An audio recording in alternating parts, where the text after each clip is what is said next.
Rich dad poor dad, ये सिर्फ एक किताब का नाम नहीं है। ये एक सोच है, एक ऐसा माइंडसेट जो दौलत बनाता है। तो आज हम सिर्फ इस किताब की समरी नहीं देखेंगे, बल्कि हम उस एक बुनियादी सच को समझेंगे जो अमीर और गरीब के बीच की सबसे बड़ी दीवार है। चलिए एक सवाल से शुरुआत करते हैं। जरा सोचिए, क्या ये कहानी कुछ जानी पहचानी लगती है? हर सुबह अलार्म की वही तीखी आवाज, हम उठते हैं और एक और दिन की भागदौड़ के लिए खुद को तैयार करते हैं।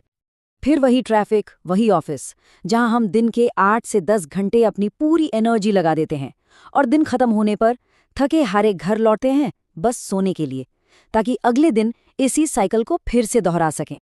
और फिर आता है महीने का वो दिन, सैलरी क्रेडिट होने का मैसेज, एक पल की खुशी और अगले ही पल वो पैसा हवा हो जाता है। कहाँ? भाई घर का किराया, गाड़ी की ईएमआई, बिजली पानी के बिल, क्रेडिट कार्ड का पेमेंट, लिस्ट लंबी है। और सब चुकाने के बाद हाथ में क्या बचता है? ज़ीरो। फिर से वही इंतजार अगले महीने का। जानते हैं इसे क्या कहते हैं? इसे कहते हैं द रैट रेस, चूहों की दौड़। एक ऐसा चक्कर जिसमें हम सब दौड़ तो बहुत तेज रहे हैं, लेकिन पहुंच कहीं नहीं रहे। ये एक ऐसा खेल है जिसे जीतने के लिए बनाया ही नहीं गया है। लेकिन क्या हो अगर इस रेस से बाहर निकलने का कोई रास्ता हो, एक सीक्रेट हो? असलियत तो ये है कि अमीर लोग ये रेस दौड़ते ही नहीं हैं। वो एक बिल्कुल अलग खेल खेलते हैं और उस खेल के नियम वो हमें कभी नहीं सिखाए जाते। तो चलिए समझते हैं रॉबर्ट कियोसाकी की कहानी। एक ऐसी कहानी जिसने लाखों लोगों की फाइनेंशियल सोच को हमेशा के लिए बदल दिया। ये कहानी है दो पिताओं की और दो बिल्कुल अलग सोच की। रॉबर्ट कियोसाकी की जिंदगी में दो पिता थे। एक, उनके अपने पिता, जो बहुत पढ़े लिखे थे, पीएचडी थे और सरकार में एक बड़े अधिकारी थे। किताब में रॉबर्ट उन्हें कहते हैं पुअर डैड। और दूसरे थे उनके सबसे अच्छे दोस्त के पिता, जो 8वीं क्लास भी पास नहीं थे, पर शहर के सबसे अमीर और कामयाब बिजनेसमैन में से एक थे। और ये थे उनके रिच डैड। कमाल की बात यह है कि दोनों ही अपनी अपनी जगह कामयाब थे, पर पैसे को लेकर उनकी सोच, उसमें जमीन आसमान का फर्क था। पुअर डैड का मानना था कि पैसे से प्यार करना ही सारी मुसीबतों की जड़ है। वहीं रिच डैड कहते थे, नहीं, पैसे की कमी होना ये है सारी मुसीबतों की जड़। और ये फर्क उनकी सलाह में भी साफ दिखाई देता था। पुअर डैड कहते थे, खूब पढ़ो लिखो, मेहनत करो ताकि एक अच्छी सेफ इनसिक्योर नौकरी मिल सके। और रिच डैड, वो कहते थे, खूब पढ़ो लिखो, मेहनत करो ताकि तुम एक बड़ी कंपनी खरीद सको और लोगों को नौकरी दे सको। देखा आपने फर्क? एक नौकरी करने की बात कर रहा है, दूसरा नौकरी देने की। तो असली फर्क उनकी डिग्री या नौकरी में नहीं था। असली फर्क था उनके सोचने के तरीके में, उनके माइंडसेट में। और यही वो चाबी है जो दौलत का दरवाजा खोलती है। पुअर डैड की डिक्शनरी में एक वाक्य बहुत कॉमन था, मैं ये अफोर्ड नहीं कर सकता, आई कांट अफोर्ड इट।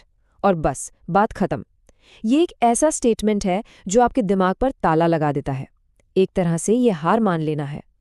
दूसरी तरफ थे रिच डैड। वो इस वाक्य से नफरत करते थे। वो कहते थे, दिमाग को बंद मत करो, उसे खोलो। खुद से ये मत कहो कि मैं नहीं खरीद सकता। खुद से पूछो, मैं इसे कैसे खरीद सकता हूँ? How can I afford it? और ये सवाल ये सब कुछ बदल देता है। ये आपके दिमाग को सल्यूशन ढूंढने पर मजबूर कर देता है। तो देखिए, सारा खेल यही है। मैं नहीं कर सकता एक फुल स्टॉप है। ये दिमाग को बंद करने का स्विच है। लेकिन मैं इसे कैसे कर सकता हूँ? ये एक क्वेश्चन मार्क है जो दिमाग को चालू करने का स्विच है। एक सोच आपको वहीं रोक देती है और दूसरी सोच आपको आगे बढ़ने के रास्ते दिखाती है। एक आपको गरीब रखती है, दूसरी आपको अमीर बनाती है। और रॉबर्ट ने सिर्फ 9 साल की उम्र में एक फैसला किया। उन्होंने तय किया कि वो पैसे के बारे में अपने पुअर डैड से नहीं, बल्कि अपने रिच डैड से सीखेंगे। और बस वही एक फैसला उनकी पूरी जिंदगी बदलने वाला था। वही उनके मल्टी मिलियनर बनने के सफर की शुरुआत थी। तो अब आखिर में ये सवाल हम सबके लिए है। हमारे अंदर भी ये दो आवाजें हमेशा होती हैं। एक पुअर डैड की आवाज जो कहती है, ये मुमकिन नहीं है, रिस्क है, छोड़ दो। और एक रिच डैड की आवाज जो पूछती है, इसे कैसे मुमकिन बनाया जा सकता है? सवाल ये नहीं है कि हम किसकी सलाह सुनेंगे, असली सवाल ये है कि हम अपनी जिंदगी की कहानी किस आवाज से लिखवाएंगे। दौलत कमाने के दो ऐसे राज हैं जो हैं तो सबके सामने लेकिन फिर भी छिपे हुए हैं। आज हम उन दो जबरदस्त आइडियाज पर बात करेंगे जो पैसे की दुनिया को देखने का नजरिया हमेशा के लिए बदल सकते हैं। चलिए एक सीधे से सवाल से शुरू करते हैं। मैकडॉनल्ड्स का असली बिजनेस क्या है? जाहिर है पहला जवाब होगा बर्गर बेचना। और क्या? लेकिन क्या सच में यही जवाब है? मैकडॉनल्ड्स के फाउंडर रे क्रॉक ने खुद कहा था, मेरा असली बिजनेस बर्गर बेचना नहीं है, मेरा असली बिजनेस रियल एस्टेट है। बस यही एक लाइन अमीरों के पहले महान रहस्य से पर्दा उठा देती है। तो फिर ये असली बिजनेस होता क्या है? इसे समझना ही दौलत बनाने की पहली सीढ़ी है। चलिए इस पहले राज की गहराई में उतरते हैं। देखिए, एक होता है पेशा यानी प्रोफेशन और दूसरा होता है बिजनेस, और दोनों में जमीन आसमान का फर्क है। पेशा वो है जो कोई अपनी तनख्वाह के लिए करता है, लेकिन बिजनेस वो है जिसके हम मालिक हैं। वो संपत्ति जो हमारे लिए पैसा बनाती है, तब भी जब हम काम नहीं कर रहे हैं। ज्यादातर लोग सिर्फ अपने पेशे में ही फंसे रह जाते हैं। सच तो ये है कि जब कोई सिर्फ नौकरी करता है तो उसकी मेहनत असल में किसी और को अमीर बना रही होती है। वो अपनी कंपनी के मालिकों के लिए काम करते हैं, कमाई का पहला हिस्सा सीधे टैक्स में सरकार को देते हैं और फिर लोन और क्रेडिट कार्ड का ब्याज चुकाकर बैंक की तिजोरी भरते हैं। तो फिर रास्ता क्या है? रास्ता है अपने खुद के बिजनेस पर ध्यान देना। और इसका मतलब नौकरी छोड़ना बिल्कुल भी नहीं है। इसका मतलब है अपनी मेहनत की कमाई से अपनी संपत्ति बनाना। ठीक है, तो सवाल ये है कि ये अपना बिजनेस खड़ा कैसे करे। इसकी शुरुआत होती है अपने एसेट कॉलम को बनाने से। यहाँ एक बात साफ साफ समझनी होगी, अपनी नौकरी नहीं छोड़नी है। नौकरी से घर के खर्चे चलते हैं, उसे करते रहना है, लेकिन उस तनख्वाह से अपने लिए ऐसी संपत्ति बनानी है जो कमाई करे। यही हमारा असली बिजनेस है। तो ये एसेट कॉलम बनता कैसे है? ऐसी चीजों से जो जेब में पैसा डाले न कि निकाले, जैसे कि स्टॉक्स, बॉन्ड्स, किराए से कमाई देने वाली कोई प्रॉपर्टी, किताबों या गानों से आने वाली रॉयल्टी, या फिर कोई भी ऐसा सिस्टम जो हमारे बिना भी चलता रहे और कमाता रहे। अब आते हैं दूसरे रहस्य पर, और यकीन मानिए ये शायद सबसे बड़ा और सबसे ताकतवर राज है, यानी टैक्स का राज। हम सबने बचपन में रॉबिनहुड की कहानी तो सुनी ही है, अमीरों से लो और गरीबों में बांट दो। मजे की बात यह है कि हमारे टैक्स सिस्टम की नींव भी कुछ इसी सोच पर रखी गई थी। पर क्या आज भी खेल वैसे ही खेला जाता है? हकीकत थोड़ी अलग है। शुरुआत में टैक्स सिर्फ अमीरों पर लगाए गए थे, लेकिन धीरे धीरे सरकारों की पैसे की भूख बढ़ती गई और आखिर में टैक्स का सारा बोझ मिडिल क्लास और गरीबों की जेब पर आ गया। तो अमीर क्या करते हैं? वो इस खेल को बिल्कुल अलग नियमों से खेलते हैं, और उनका सबसे बड़ा हथियार है एक कॉरपोरेशन। कॉरपोरेशन, ये शब्द सुनकर किसी बड़ी सी बिल्डिंग का ख्याल आता है ना, पर असल में ये कुछ खास नहीं, बस एक कानूनी कवच है। एक वकील के ऑफिस में रखी कुछ कागजों की एक फाइल, बस इतना ही। और इसी फाइल में छिपा है पैसे का सबसे बड़ा खेल। देखिए कि पैसा बहता कैसे है। एक कर्मचारी पहले कमाता है, फिर फौरन उस पर सरकार को टैक्स देता है और फिर जो बचता है उसे खर्च करता है। लेकिन एक कॉरपोरेशन, वो पहले कमाती है, फिर अपने सारे खर्चे करती है और सबसे आखिर में जो कुछ बच जाता है सिर्फ उस पर टैक्स देती है। ये जो क्रम का छोटा सा हेरफेर है ना, सब कुछ इसी में छिपा है। इसका मतलब क्या हुआ? इसका मतलब ये कि कॉरपोरेशन के मालिक अपनी कार, अपनी यात्राएं, बिजनेस के नाम पर होने वाले डिनर, ये सब कुछ बिजनेस का खर्चा दिखाकर टैक्स देने से पहले ही अपनी कमाई से घटा देते हैं। नतीजा, उनकी टैक्स देने वाली इनकम बहुत कम हो जाती है। तो इन दोनों रहस्यों को जानने के बाद असली ताकत कहाँ से आएगी? असली ताकत आएगी इस पूरे खेल के नियमों को समझने से। पैसे के खेल में दरअसल दो ही सिस्टम हैं। एक उन लोगों के लिए जो पैसे के लिए काम करते हैं, और दूसरा उन लोगों के लिए जो पैसे से अपने लिए काम करवाते हैं। चुनाव हमें करना है कि हम किस सिस्टम का हिस्सा बनना चाहते हैं। एक बात हमेशा याद रखनी चाहिए, अगर हम पैसे के लिए काम करते हैं तो ताकत किसी और के हाथ में होती है, लेकिन अगर पैसा हमारे लिए काम करता है तो असली शक्ति हमारे हाथ में होती है। तो अब आखिरी सवाल खुद से पूछना है, हमारा पैसा किसके लिए काम कर रहा है? हमारे लिए या किसी और के लिए? इस एक सवाल का जवाब ही हमारी आर्थिक आज़ादी का रास्ता तय करेगा। अमीर बनने की चाहत तो सब रखते हैं, लेकिन वो सोच कहाँ से लाएं जो आपको असल में अमीर बनाए? आज हम दौलतमंद बनने के 2 ऐसे दमदार सबक सीखने वाले हैं जो आपकी सोच को हमेशा के लिए बदल सकते हैं। तो चलिए इस सफर को शुरू करते हैं। ये लाइन सिर्फ एक कोट नहीं है, यकीन मानिए ये एक हकीकत है।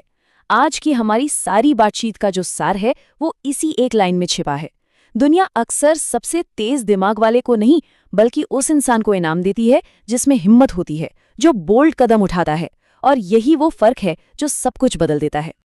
तो फिर ये साहसी या बोल्ड मानसिकता आखिर है क्या? देखिए, इसका मतलब सिर्फ ये नहीं है कि आपको डर नहीं लगता। नहीं, इसका मतलब है अपने डर को स्वीकार करना और उसके बावजूद वो पहला कदम उठाना। ये मानना कि जिंदगी में सबसे बड़ा रिस्क कोई भी रिस्क ना लेना है। जरा खुद से पूछिए, वो कौन सी चीज है जो ज्यादातर लोगों को रोक कर रखती है? कोई बाहरी ताकत नहीं, बल्कि उनके अंदर का डर। पैसा खोने का डर, लोग क्या कहेंगे, इसका डर। और ये डर हमारी असली काबिलियत का गला घोट देता है और हमें एक सुरक्षित लेकिन बहुत ही छोटे दायरे में कैद कर देता है। और जैसे ही आप इस डर की दीवार को गिराते हैं ना, आप पहले सबक के लिए तैयार हो जाते हैं। और वो सबक ये है कि पैसा सिर्फ कमाया नहीं जाता, पैसा बनाया भी जा सकता है। जी हाँ, पैसे का आविष्कार किया जा सकता है, ठीक वैसे ही जैसे किसी नई चीज की खोज होती है। चलिए इसे एक असली कहानी से समझते हैं। बात है 1990s के दशक की। फीनिक्स की अर्थव्यवस्था मंदी की गहरी चपेट में थी। बाजार में हर तरफ डर का माहौल था। और जैसा कि बड़े बड़े निवेशक कहते हैं, डर के माहौल में ही सबसे बड़े मौके छिपे होते हैं। एक घर जिसकी असल कीमत करीब $75,000 थी, वो अब सिर्फ $20,000 में बिक रहा था। अब यहाँ से खेल शुरू होता है। इस सौदे को करने के लिए जेब में $20,000 नहीं थे तो सिर्फ $2,000, और वो भी एक दोस्त से उधार लिए हुए थे, सिर्फ डील को पक्का करने के लिए, उसे लॉक करने के लिए। ये इस बात का सबसे बड़ा सबूत है कि पैसा बनाने के लिए हमेशा पैसे की जरूरत नहीं होती, हिम्मत और सही सवाल पूछने की जरूरत होती है। तो सोचिए, इस पूरी प्रक्रिया में मतलब डील ढूंढने से लेकर उसे लॉक करने और फिर उसे बेचने तक में कुल कितना वक्त लगा होगा? महीने? हफ्ते? नहीं, सिर्फ 5 घंटे। और नतीजा? नतीजा ये कि सिर्फ 5 घंटों के स्मार्ट काम से $40,000 का सीधा सीधा मुनाफा हुआ। अब आप ही बताइए, यहाँ पैसा कमाया गया या पैसा बनाया गया? ये तो हवा में से पैसा बनाने जैसा था, सिर्फ इसलिए क्योंकि किसी ने बाजार के डर को एक मौके की तरह देखा। और यही वो सबसे बड़ा फर्क है जो इस स्लाइड पर साफ साफ दिख रहा है। एक आम सोच कहती है, मैं ये नहीं कर सकता क्योंकि मेरे पास पैसे नहीं हैं। ये एक स्टेटमेंट है, एक फुल स्टॉप, बात खत्म। लेकिन एक अमीर दिमाग वाली सोच सवाल पूछती है, मैं इसे बिना पैसे के कैसे कर सकता हूँ? ये एक सवाल है जो हजारों नए दरवाजे खोल देता है। तो इस तरह के मौके देखने और उन्हें बनाने की जो काबिलियत है ना, उसी को फाइनेंशियल आईक्यू कहते हैं। और इसके 4 मजबूत स्तंभ हैं। पहला, अकाउंटिंग, यानी आपको नंबरों के पीछे की कहानी पढ़नी आनी चाहिए। दूसरा, इन्वेस्टिंग, यानी पैसे से पैसा बनाने का विज्ञान। तीसरा, बाजार की समझ, मतलब सप्लाई और डिमांड के खेल को समझना। और चौथा, कानून की जानकारी, ताकि आप नियमों के अंदर रहकर खेल को अपने फायदे के लिए इस्तेमाल कर सकें। ठीक है, तो अब आपको नंबर समझ आते हैं, आप मौके भी बना सकते हैं, लेकिन ये तो लड़ाई का सिर्फ एक हिस्सा है। अगर आप अपने हुनर को या अपनी बनाई हुई चीज को दुनिया के सामने बेच ही नहीं सकते, तो आपका जीनियस होना भी किसी काम का नहीं। और यहीं पर आता है हमारा दूसरा और शायद सबसे जरूरी सबक। एक कहानी है एक रिपोर्टर की, जो लिखने में कमाल की थी, मतलब बेहतरीन। उसे अपने हुनर पर बहुत नाज था, लेकिन वो हमेशा पैसों की तंगी से परेशान रहती थी। उसे लगता था कि उसकी इतनी शानदार लिखाई को वो पहचान ही नहीं मिल रही जिसकी वो हकदार है। तो जब उसने अपनी ये परेशानी रॉबर्ट कियोसाकी को बताई, तो उन्होंने बस अपनी किताब की तरफ इशारा किया और कहा, इस पर बेस्ट राइटिंग ऑथर नहीं लिखा है, इस पर लिखा है बेस्ट सेलिंग ऑथर। ये एक आहा मोमेंट था। दुनिया सबसे अच्छे प्रोडक्ट को इनाम नहीं देती दोस्त, वो उस प्रोडक्ट को इनाम देती है जो सबसे अच्छा बिकता है। और यही उस सवाल का जवाब है कि आखिर क्यों दुनिया में इतने टैलेंटेड और जीनियस लोग अक्सर गरीबी में जीते हैं। क्योंकि वो अपने हुनर को तराशने में तो सालों लगा देते हैं, लेकिन उसे बेचने की कला यानी सेल्स और मार्केटिंग को सीखने में एक दिन भी नहीं लगाते। यहाँ दो पिताओं की सोच का फर्क एकदम साफ हो जाता है। एक की प्राथमिकता थी नौकरी की सुरक्षा, जो उन्हें एक ही काम में और बेहतर बनाती थी, लेकिन दूसरे की प्राथमिकता थी लगातार सीखना, जिसका मतलब था हर उस स्किल को सीखना जो उन्हें अमीर बनाने में मदद करे, भले ही वो उनके मेन टैलेंट से कितना ही अलग क्यों ना हो। और दौलत बनाने के लिए सिर्फ एक स्किल में माहिर होना काफी नहीं है, आपको 3 और चीजों का मैनेजर बनना पड़ता है। कैश फ्लो यानी पैसे के आने जाने पर आपकी पकड़ होनी चाहिए। सिस्टम्स यानी ऐसे प्रोसेस बनाना जो आपके बिना भी काम करते रहें। और सबसे जरूरी लोग यानी कम्युनिकेशन और लीडरशिप की कला में माहिर होना। तो इन दोनों सबकों को मिलाकर हम किस नतीजे पर पहुंचते हैं? पहला, पैसे का आविष्कार करना सीखें, और दूसरा, उसे बेचने की कला सीखें। जब ये दोनों चीजें एक साथ मिलती हैं तो असल में जादू होता है। ये रहा सफलता का असली फॉर्मूला। एक तरफ है आपकी फाइनेंशियल इंटेलिजेंस, जो आपको वो मौके देखना सिखाती है जो दूसरों को नहीं दिखते, और दूसरी तरफ है सेल्स, मार्केटिंग और कम्युनिकेशन जैसे स्किल्स, जो आपको उन मौकों को असलियत में बदलना सिखाते हैं। यही कॉम्बिनेशन आपको वो बढ़त देता है जो बाकियों के पास नहीं होती। और आखिर में बस इस एक विचार को अपने साथ लेकर जाइए, किस्मत कोई ऐसी चीज नहीं है जो आसमान से गिरती है। नहीं, किस्मत बनाई जाती है सही ज्ञान से, सही स्किल्स से और सही समय पर सही हिम्मत दिखाने से। ठीक वैसे ही जैसे पैसा बनाया जाता है। जरा सोचिए, अगर पैसे के बारे में अब तक जो कुछ भी सीखा गया है वो अधूरा हो या शायद गलत हो, आज हम उस एक शक्तिशाली सबक को समझेंगे जो अमीरों को बाकी सबसे बिल्कुल अलग कर देता है। ये सिर्फ पैसा कमाने के बारे में नहीं है, ये पैसे के खेल को जीतने की कला सीखने के बारे में है। ये सिर्फ एक लाइन नहीं है, ये वो फाउंडेशन है जिस पर फाइनेंशियल फ्रीडम का हर महल खड़ा होता है। अमीर लोग अपना वक्त बेचकर पैसा नहीं कमाते, वो ऐसे सिस्टम बनाते हैं जहां उनका पैसा 24 घंटे सातों दिन उनके लिए काम करता है। यही वो क्रांतिकारी आइडिया है जिसे हम आज गहराई से समझने वाले हैं। चलिए थोड़ा टाइम में पीछे चलते हैं। साल 1956 में हवाई में एक 9 साल का लड़का है, रॉबर्ट कियोसाकी। वो अपने अमीर दोस्तों के बीच खुद को अलग थलग महसूस कर रहा है और गरीब होने का ताना उसे चुभ रहा है। बस इसी दर्द और जिज्ञासा से उस फाइनेंशियल क्रांति की शुरुआत हुई जिसने दुनिया भर में लाखों लोगों की जिंदगी बदल दी। तो होता ये है कि जब अमीर दोस्तों ने उसे एक पिकनिक से बाहर कर दिया, तो रॉबर्ट ने हिम्मत करके अपने दोस्त माइक के पिता, जिसे वो रिच डैड कहता था, से पूछा अमीर कैसे बनते हैं।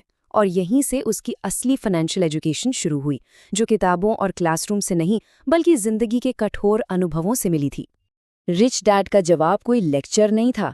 उन्होंने रॉबर्ट को अपने एक स्टोर में हर शनिवार 3 घंटे धूल झाड़ने का काम दिया, और सैलरी सिर्फ 10 सेंट प्रति घंटा। ये उस जमाने के हिसाब से भी बहुत ही कम था, लेकिन ये कोई नौकरी नहीं थी, ये एक इम्तिहान था, एक पहेली जिसका पहला टुकड़ा रॉबर्ट के सामने रखा गया था। 1 हफ्ता, 2 हफ्ते, 3 हफ्ते बीत गए। धूल भरे डिब्बे, उबाऊ काम, हर शनिवार वही कहानी। रॉबर्ट का सब्र का बांध टूट गया। उसे लगा कि रिच डैड उसका फायदा उठा रहे हैं, उसे कुछ सिखा नहीं रहे। गुस्से और हताशा में उसने फैसला किया कि वो इस खेल को यहीं खत्म कर देगा। और बस इसी टकराव के मोमेंट में असली सबक सामने आया। जब रॉबर्ट ने अपनी सारी भड़ास निकाली तो रिच डैड ने उसे ये ज्ञान दिया। उन्होंने समझाया कि दुनिया को दोष देना बहुत आसान है, लेकिन असली ताकत और ग्रोथ तब शुरू होती है जब कोई खुद को बदलना शुरू करता है। असल में समस्या बॉस या कम सैलरी नहीं है, समस्या की जड़ कहीं और है। रिच डैड ने उस अदृश्य जाल का खुलासा किया जिसमें ज्यादातर इंसान फंसे हैं। ये 2 शक्तिशाली भावनाओं से बुना गया है, डर और लालच। बिल न चुका पाने का डर हर सुबह काम पर धकेलता है, और जैसे ही सैलरी हाथ में आती है, एक नई कार या बड़े टीवी का लालच उसे खर्च करने पर मजबूर कर देता है। और डर और लालच का यही जो अंतहीन लूप है ना, इसी को कहते हैं द रैट रेस। उठो, काम करो, बिल चुकाओ और अगले दिन फिर से वही करो। इस दौड़ में कोई कभी जीतता नहीं, बस थक जाता है। इसमें पैसा मालिक बन जाता है और इंसान उसका गुलाम। अब आया असली टेस्ट। रिच डैड ने रॉबर्ट के सामने लालच का चारा फेंका, सैलरी बढ़ाने का ऑफर, पहले 25 सेंट, फिर $1, फिर $2 और आखिर में $5 प्रति घंटा। ये एक बच्चे के लिए तो बहुत बड़ी रकम थी। रिच डैड ये देखना चाहते थे कि क्या रॉबर्ट वापस उसी लालच के जाल में फंस जाएगा जिससे वो निकलने की कोशिश कर रहा था। लेकिन उस 9 साल के बच्चे ने कुछ ऐसा किया जिसकी उम्मीद नहीं थी। उसने उन पैसों को देखा और समझ गया कि ये एक और पिंजरा है, बस सोने का है। उसने उस बड़े ऑफर को ठुकरा दिया। उसी पल रिच डैड समझ गए कि रॉबर्ट ने पहला और सबसे ज़रूरी सबक सीख लिया है। पैसे के लिए काम करना बंद करो और पैसे से अपने लिए काम करवाना शुरू करो। अब जब सैलरी का लालच दिमाग से हट गया तो रॉबर्ट और माइक के दिमाग के असली दरवाजे खुले। उन्होंने मुफ्त में मिली पुरानी कॉमिक्स में एक मौका देखा। उन्होंने एक छोटी सी कॉमिक बुक लाइब्रेरी बनाई जो उनके वहां ना होने पर भी पैसा कमाती थी। उन्होंने अनजाने में अपना पहला एसेट, एक ऐसी चीज जो उनकी जेब में पैसा डालती है, बना लिया था। और ये कहानी हमें सबसे ज़रूरी फाइनेंशियल सिद्धांत की तरफ ले जाती है। क्या किसी ने सोचा है कि लॉटरी जीतने वाले कई लोग कुछ ही सालों में फिर से गरीब क्यों हो जाते हैं? क्योंकि वो पैसा तो जीत जाते हैं, लेकिन उन्हें पैसे की भाषा यानी फाइनेंशियल लिटरेसी नहीं आती। रिच डैड की डेफिनेशन में कोई कॉम्प्लिकेशन है ही नहीं। ये बिल्कुल सिंपल है। एक एसेट या संपत्ति कोई भी ऐसी चीज है जो आपकी जेब में पैसा डालती है, जैसे कि किराए पर दी हुई प्रॉपर्टी, स्टॉक से मिलने वाला डिविडेंड या एक बिजनेस जो आपके बिना भी चलता है, बस। और सिक्के का दूसरा पहलू है लायबिलिटी या देनदारी। ये और भी आसान है। कोई भी ऐसी चीज जो आपकी जेब से पैसा निकालती है। ये एक साइलेंट किलर की तरह है जो मेहनत की कमाई को धीरे धीरे खत्म कर देता है। और यहीं पर सबसे बड़ी गलतफहमी होती है। समाज हमें सिखाता है कि हमारा घर हमारी सबसे बड़ी संपत्ति है, लेकिन रिच डैड के मुताबिक ये सच नहीं है। जब तक आपका घर हर महीने आपकी जेब से ईएमआई, टैक्स और मेंटेनेंस के रूप में पैसा निकाल रहा है, ये एक संपत्ति नहीं बल्कि एक बहुत बड़ी देनदारी है। तो अमीर, मिडिल क्लास और गरीब, इनके बीच पैसे का फ्लो अलग कैसे होता है? इसका जवाब कैश फ्लो की कहानी में छिपा है। ये किसी की भी फाइनेंशियल लाइफ का एक्सरे है जो दिखाता है कि पैसा जिंदगी में कैसे आता है और कैसे बाहर जाता है। देखिए ये कितना साफ है और कितना पावरफुल है। गरीब, पैसा आया और चला गया।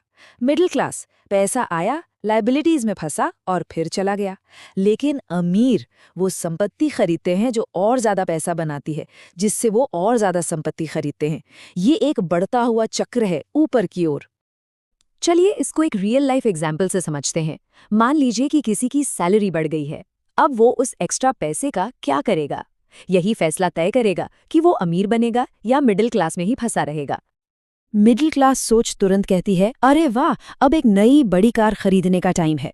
लेकिन ये एक फाइनेंशियल जाल है। बढ़ी हुई इनकम को एक ऐसी देनदारी में बदल दिया जाता है जो शोरूम से निकलते ही अपनी वैल्यू खो देती है और साथ में मासिक खर्चों जैसे बीमा, पेट्रोल और मेंटेनेंस को हमेशा के लिए बढ़ा देती है। अब अमीर मानसिकता देखिए, वो उस एक्स्ट्रा पैसे को एक संपत्ति खरीदने में लगाते हैं, शायद एक छोटा सा किराए का फ्लैट या कुछ डिविडेंड देने वाले स्टॉक। फिर उस संपत्ति से होने वाली पैसिव इनकम से वो अपने सपनों की कार खरीदते हैं। फर्क समझ रहे हैं? उनकी संपत्ति उनकी लग्जरी के लिए भुगतान करती है, न कि उनका पसीना। तो अब ये सवाल खुद से पूछने का है। अपने बैंक स्टेटमेंट को देखिए, अपनी चीजों को देखिए।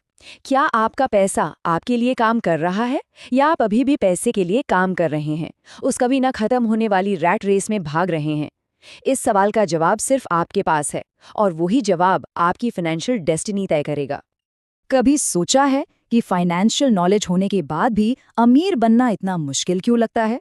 रॉबर्ट कियोसाकी की जबरदस्त किताब रिच डैड पुअर डैड हमें यही बताती है कि असली लड़ाई बाहर की दुनिया में नहीं बल्कि हमारे अपने अंदर है। आज हम उन अंदरूनी रुकावटों से पर्दा उठाएंगे जो हमें फाइनेंशियल फ्रीडम तक पहुंचने से रोकती हैं। तो चलिए इस राज को समझते हैं। ये एक ऐसा सवाल है जो शायद हम सबके मन में कभी न कभी आता है। देखिए, प्रॉब्लम जानकारी की कमी नहीं है। असली रुकावट तो हमारी अपनी सोच और हमारी आदतें हैं। आइए देखते हैं कि ये अदृश्य दुश्मन आखिर हैं कौन। कियोसाकी का मानना है कि फाइनेंशियल सक्सेस की सबसे बड़ी जंग हमारे अपने दिमाग में लड़ी जाती है। उन्होंने 5 ऐसी बड़ी मानसिक रुकावटें बताई हैं जो हमें अमीर बनने से रोक देती हैं। चलिए एक एक करके इन पर नजर डालते हैं। तो ये है वो 5 दुश्मन: डर, शक, आलस, बुरी आदतें और घमंड। और सबसे मजेदार बात जानते हैं क्या है? ये सिर्फ उन लोगों के लिए नहीं है जिनके पास पैसों की समझ नहीं है। अरे बड़े बड़े एक्सपर्ट्स भी इन मानसिक जालों में फंस सकते हैं। असली चैलेंज तो इन्हें पहचानना और इनसे पार पाना है। सबसे पहला और सबसे ताकतवर दुश्मन है डर, खास तौर पर पैसा खोने का डर। अमीर लोग इस डर से भागते नहीं हैं, वो इसे मैनेज करना सीखते हैं। वो ये समझते हैं कि हर इन्वेस्टमेंट में रिस्क तो होता ही है, लेकिन सबसे बड़ा रिस्क है कुछ भी ना करना। सीधी सी बात है, आप वो गेम कभी नहीं जीत सकते जो आप खेलते ही नहीं हैं। दूसरा दुश्मन है शक। शक करने वाले लोग हमेशा इस बात पर अटके रहते हैं कि अगर ऐसा हो गया तो। उन्हें हर मौके में कोई ना कोई प्रॉब्लम दिखी जाती है।